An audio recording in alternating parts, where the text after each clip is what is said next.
Morning, guys. Josh is always telling me I need to throw out some of these quick tech tips, and I know that's a good idea. I've got a lot of you guys. One thing I'm doing this morning, doing some copper O-rings in this F20 block, right shot, and I've already done 3 of them.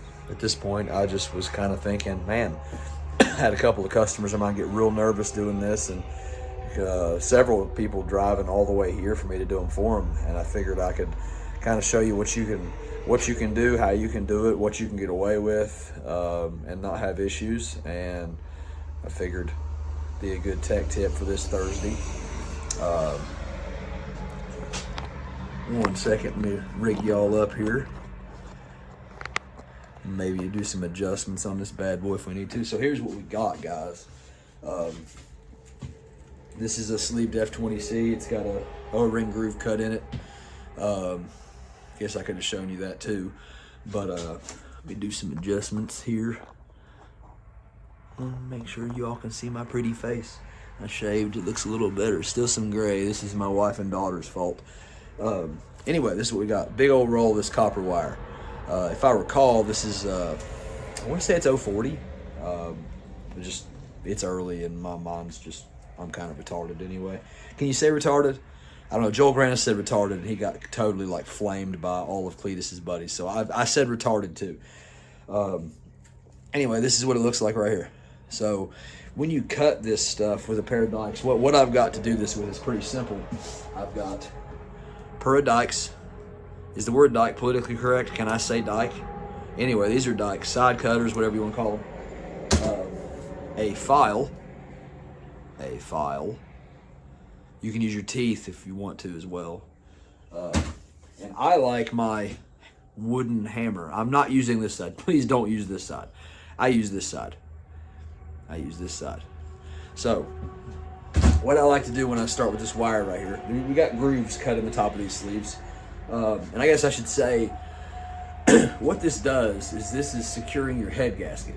This is making the head gasket hold better. That's awesome for 4-cylinder guys. Every sleeve block we do, especially these days, has an O-ring groove. And we use copper with an MLS gasket. That way y'all can still daily drive this stuff. We don't use copper head gaskets. We use MLS head gaskets with a copper O-ring. There's a couple different ways to do this, but the most common for us is a MLS gasket with the copper O-ring. So to start, I like to take this handy dandy file right here and my big roll. And if I send you guys a block, I'll send you a small, rolled up bit of copper wire. But nonetheless, same thing. You can just take your file, smooth the end, give yourself a flat surface. Back when I first started doing this, I've seen guys cut like 245s in it so it fits perfect and stuff. And over the years I did that. We've been in pinches a couple times at the racetrack, and I've just kind of thrown it together on my own car and found that it doesn't matter that much. So there's no reason to waste that time. That's my take. Somebody out there will argue with me. Put it in the comments. I don't care. As long as you're watching the videos, I don't care what you do. Anyway, she's flat. It doesn't take much. It's copper. So what I'll do next is the next part, if I send you a roll, I try to send you enough extra that you can't, you're not going to run out. I want to send you enough that if you mess up on 2 cylinders, you're not going to have me send you more. So I do try to send you guys plenty of wire. I'll lay it out, and I am certain there's also a better way to do this. I'll lay it out and guess. Make sure I like to try. If I do a good job, it'll be about 1 inch too long when I cut it like this. That's what I like to do. If you want to waste a bunch of it, that's fine, whatever. So I'll take my end, right shy, that is flat, and I will start somewhere here, and I'll show you guys, but somewhere here that is like, so this is our, I want to start right here. See, it's in line with this head stud hole right here. I want to start right there. That way, it's got a lot of clamp force on the joint. And you can see like this one where I did. It's right here on the joint, okay? Does that make sense? All right. So, man, Josh can edit that out if he wants to, or he can leave it. I do not care. So anyway, let's see if I can, oh man, getting y'all swivelly and stuff here. So, what I'm gonna do is take that flat spot, said flat spot, start at the head stud hole, kind of make it fit, give it a couple of light taps. It doesn't take much. Please don't use anything harder than this soft wood. Maybe somebody makes something specifically for this. I don't know. I'll just kind of guide it around into its groove. Keep it good and happy. You know, I've done probably 1,000 of these, so I mean, it is a little bit easier on me. If it takes you longer than this, then that's not a big deal. I'll get it close like that, as you guys may be able to see here. I went a little over an inch. That's about 1.5 inches, 2 inches. If you ask my wife, that's 6 inches, so that's fine. I'll take me dikes, my politically correct dikes, and I'm gonna try to cut it a little long, not a little short. A little short, we gotta start over. A little long, we're good. Hopefully I don't mess it up. I might have actually cut it perfectly.